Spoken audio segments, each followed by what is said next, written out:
Om Sai Ram. Sri Sai Sacharita, Chapter 4, Sai Baba's First Advent in Shirdi. Mission of the Saints. Shirdi, a holy Tirtha. Personality of Sai Baba. Dictum of Gauli Bua. Appearance of Vitthal. Shirsagar's story. Das Ganu's bath in Prayag. Immaculate Conception of Sai Baba and his first advent in Shirdi. 3 Vadas. In the last chapter, I described the circumstances which led me to write Sai Sacharita. Let me now describe the first advent of Sai Baba in Shirdi. Mission of the Saints. Lord Krishna says in Bhagavad Gita, chapter 4, 7 and 8 stanza, that whenever there is a decay of dharma, that is righteousness, and an ascendancy of unrighteousness, I manifest myself for the protection of the virtuous and the destruction of the vicious, and for the establishment of righteousness, I manifest myself age after age. This is the mission of the Lord, and the sages and saints who are his representatives and who appear at appropriate times and work in their own way to fulfill that mission.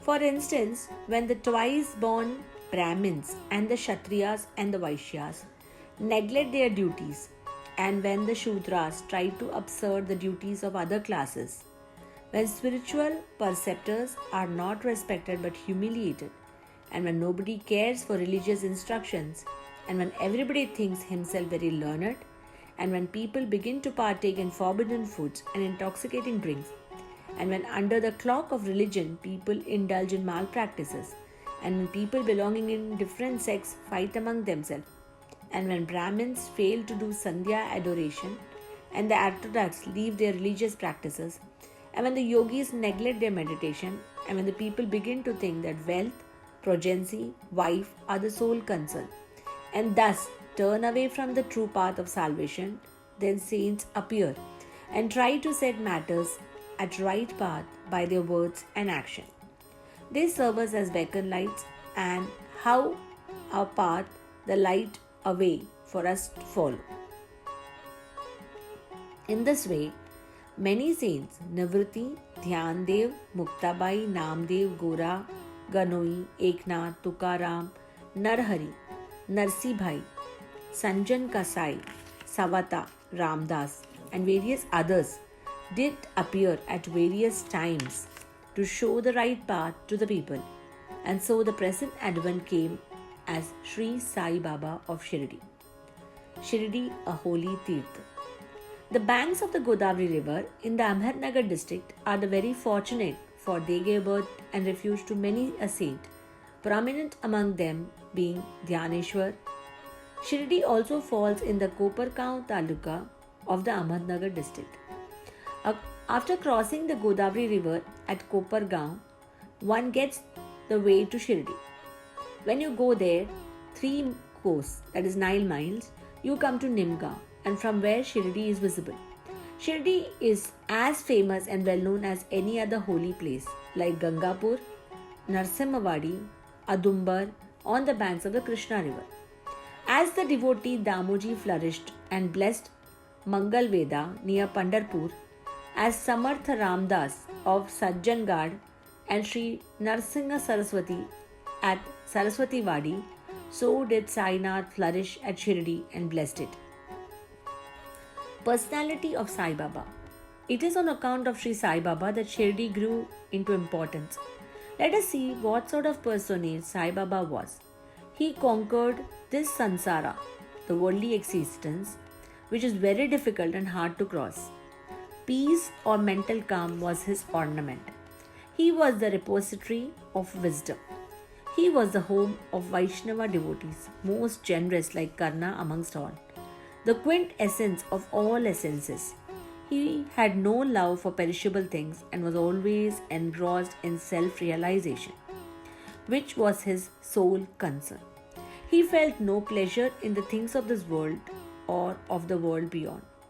His antarang heart was as clear as a mirror, and his speech always rained nectar. The rich or the poor people were same to him. He neither knew nor cared for honor or dishonor. He was the Lord of all beings.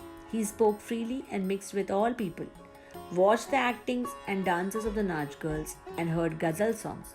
Still, he swerved not an inch from the samadhi, the mental equilibrium. The name of Allah was always on his lips. While the world awoke, he slept, and while the world slept, he was vigilant. His abdomen was calm as a deep sea. His ashram could not be determined, nor his actions could be definitely determined. And though he sat in one place, he knew all the transactions of the world. His darbar was imposing. He told daily hundreds of stories. Still, he swayed not an inch from his vow of silence. He always leaned against the wall in the masjid and walked morning, noon, and evening towards Lendi and Chavdi. Still, he at times abided in the self. Though a siddha, he acted like a sadhaka. He was meek, humble, and egoless, and pleased all. Such was Sai Baba, and as the soil of Shirdi was trodden by Sai Baba's feet, it attained extraordinary importance. As Dhyaneshwar elevated Alandi, Eknath did to Paitan, so did Sai Baba raise Shirdi. Blessed are the grass, leaves, and stones of Shirdi, for they could kiss the holy feet of Sai Baba and take his dust on their head. Shirdi became to us devotees another Pandharpur, Jagannath, Dwarka, Banaras, and Rameshwar, Badri Kedar, Nashik, Triambakeshwar, Mahakaleshwar, Mahabaleshwar, Gokarna. Contact of Sai Baba and Shirdi was like our study of the Veda and the Tantra. It quietened our samsara world consciousness and rendered self-realization. The darshan of Sri Sai was our yoga sadhana, and talk with him removed our sins. Shampooing his legs was our bath in the Triveni Sangam, Prayag, and drinking the holy water of his feet destroyed our sins. To us, his commands were Vedas, and accepting his Udi, the sacred hash, and Prasad was all purifying. He was our Krishna and Sri Rama who gave us solace, and he was our Parabrahma, the absolute reality. He was himself beyond the pair of opposites, never rejected nor elated. He was always engrossed in his self as existence, knowledge, and bliss. Shirdi was his center, but his field of action extended far beyond to Punjab, Calcutta, North India, Gujarat, Deccan, now Bangladesh, and Konkan. Thus, the fame of Sai Baba spread far and wide, and people from all parts came to take his darshan and be blessed. By mere darshan, minds of people, whether pure or impure, would become quiet at once. They got here the same unparalleled joy that devotees get at Pandharpur by seeing Vittal Rakhumayi. This is no exaggeration. Consider what a devotee says in this respect. Dictum of Gauli Bua. An old devotee by the name Gauli Bua, aged about 95 years, was a Varkari of Pandhari. He stayed 8 months at Pandharpur and 4 months Ashad to Kartik, that is July to November, on the banks of the Ganges. He had an ass with him for carrying his luggage and a disciple as his companion. Every year he made his wari or trip to Pandharpur and came to Shirdi to see Sai Baba, whom he loved most. He used to stare at Baba and say, "This is Pandharinath Vitthal incarnate, the merciful Lord of the poor and the helpless." This Gauli Baba was an old devotee of Vithoba and had many trips to Pandhari, and he testified that Sai Baba was real Pandharinath. Vitthal himself appeared. Sai Baba was very fond of remembering and singing God's name. He always uttered Allah Malik, God is the Lord, and in his presence made others sing God's name continuously day and night for all 7 days of a week. This is called Nama Saptaha. Once he asked Dasganu Maharaj to do a Nama Saptaha. He replied that he would do it provided he was assured that Vittal would appear at the end of the 7th day. Then Baba, placing his hand on his chest, assured that certainly Vittal would appear, but for that devotee must be earnest and devout.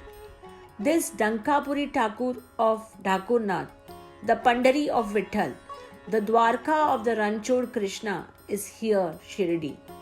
One need not go far out to see Dwarka. Will Vittal come here from outside place? he is here.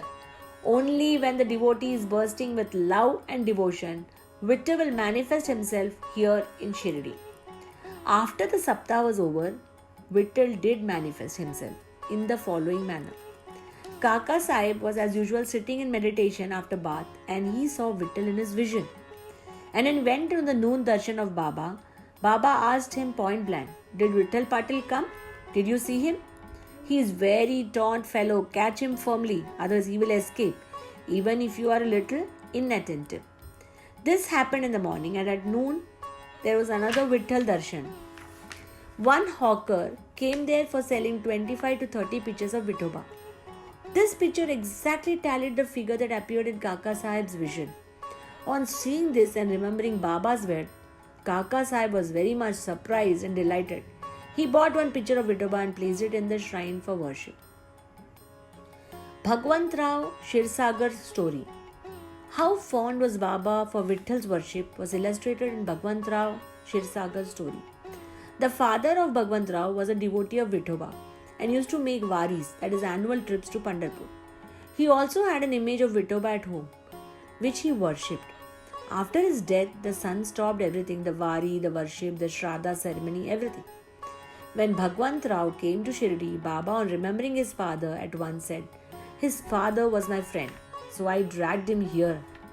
He never offered Naivedya, and so he starved Vittal and me. So I brought him here. I shall remonstrate him now and set him to worship." Das Ganu's bath in Prayag. The Hindus think that a bath in the holy Tirtha of Prayag, where the Ganga and the Yamuna meet, is very meritorious, and thousands of pilgrims go there at periodical times to have sacred bath there. Once Das Ganu thought that he should go to Prayag for a bath and came to Baba to get his permission for doing so. Baba replied to him, "It is not necessary to go so far. Our Prayag is here, believe me." And then, wonder of wonders, when Das Ganu placed his head on Baba's feet, out flowed streams of Ganga and Yamuna, water from both the toes of Baba. Seeing this miracle, Das Ganu was overwhelmed and was feeling of love and adoration and was full of tears. Inwardly, he felt inspired and his speech burst forth into a song in praise of Baba and his Leelas. Immaculate Conception of Sai Baba and his first advent in Shirdi. Nobody knew the parents, the birth, or the birthplace of Sai Baba. Many enquiries were made. Many questions were put to Baba and others regarding these items, but no satisfactory answer or information had yet been obtained. Practically, we know nothing about these matters. Namdev and Kabir were not born like ordinary mortals. They were found as infants in the mother of pearls, Namdev being found on the bank of Bhimarati river by Gonai, and Kabir at the bank of Bhagirathi river by Tamil.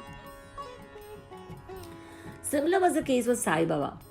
He first manifested himself as a young lad of 16 under a neem tree in Shirdi for the sake of the Bhaktas. Even then, he seemed to be full of knowledge of Brahman. He had no desire of worldly objects even in dream. He kicked out Maya and Mukti was serving his feet. This young lad, fair, smart, very handsome, was seen by a woman, the mother of Nana Chapodkar, who described him as a young lad who is fair, smart and very handsome, and was first seen under the neem tree seated in an asana. The people of the village were wonderstruck to see such a young lad practicing hard penance, not minding heat and cold.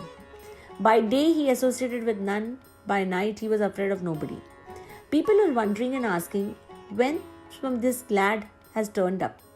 His form and features were so beautiful that the mere look endeared him to all. He went to nobody's door, always sat near the neem tree. Outwardly he looked very young, but by his action he was really a great soul. He was embodiment of dispassion and was an enigma of all. One day it so happened that God Khandoba possessed the body of some devotees, and people began to ask, "Deva, you please inquire what blessed father's son is this lad, and whence did he come?" God Khandoba asked them to bring a pickaxe and dig it in a particular place. When it was dug, bricks were found underneath, a flat stone, And when the stones were removed, a corridor was seen in which 4 samais, that is lamps, were burning. The corridor led to a cellar where the cow mouth shaped structures, wooden boards, rosaries were seen. Khandoba said this lad practiced penance here for 12 years, and then people began to question the lad about this. He put them off the scene by telling them that this was his guru's place, his holy Vatan, and requested them to guard this well. Then people closed the corridor as before. As Ashwata and Adumbara trees are held sacred, Baba regarded this neem tree equally sacred and loved it most.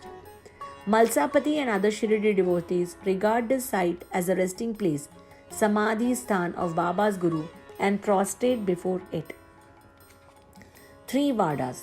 The site with the neem tree and surrounding space was bought by Mr. Harivinayak Sate, and on this site a building styled Sate Vada was erected.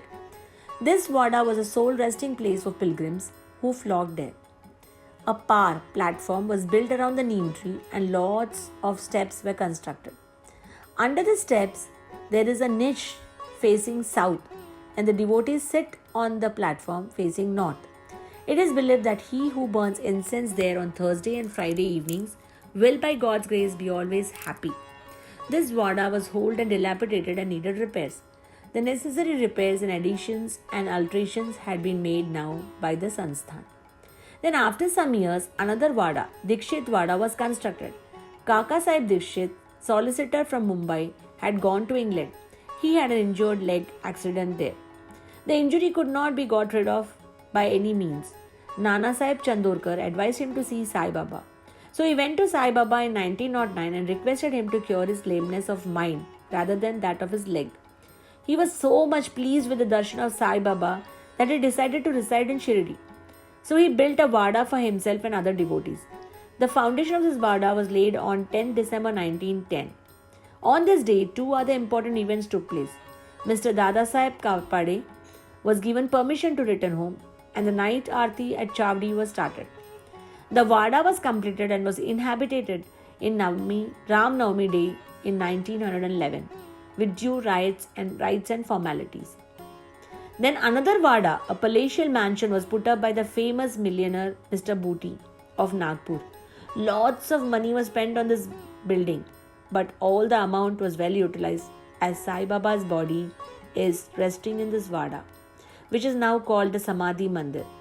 The site of this mandir formerly had a garden which was watered and looked after by Baba. 3 Vadas thus came up where there was none formerly. Of this, Sate Vada was most useful to all in the early days.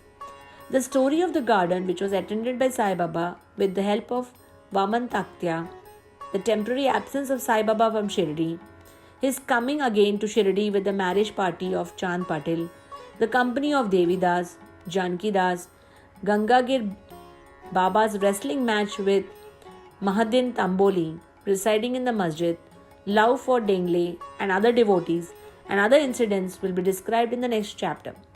Bo to Sri Sai, peace be to all. Om Sai Ram.